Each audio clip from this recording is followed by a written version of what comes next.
Hello my friends and welcome to another Tuesday of tutorial. I am Leonardo Perez Nieto and today we will draw a LYNX with this beautiful Montegrappa fountain pen. It's Lo Spirito di Stella. And with this blue ink. First, let's uncap it again and place the cap on the back so that it is a little bit longer, which is good for drawing. Now let's mark approximately the height of the head, the width, the overall shape with these slanted lines for the face, and here will go the ears and here the top of the body, more or less. I'm drawing as slightly as I can, just with a few marks so that if they are wrong, they won't show very much in the end. I made the lines that will go just above the eyes and underneath the nose and mouth. Good, now we can start giving some detail. On the tip of the ears there is a bunch of long hair, very characteristic of the LYNX. Earlier I marked where the legs should go, now we describe that better. I marked the shadow area on this part of the head so as to darken it. We do this with hatching and cross-hatching. Let's do the pupils carefully and leaving a little white reflection. His right eye should also be in shade.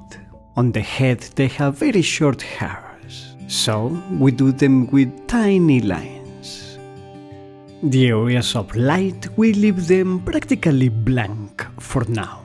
We consider that the light source is at the top right, so all this area to the left will be darker, and what is facing up and to the right, lighter. By the way, the list of materials that I am using for this drawing is in the information below the video. Their lower neck area has white fur, as well as the belly and most of the inside part of the legs.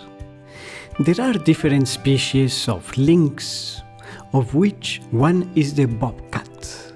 They have pretty large and padded feet for their size. And let's also draw some wild grass or foliage. And we could leave it like that, and I think it looks nice. But if we want to add a little bit of water, we can turn this drawing into a painting. Since, as you know, the fountain pen ink is water soluble, we just need to add a little water with a brush to our drawing, and it magically turns into a painting.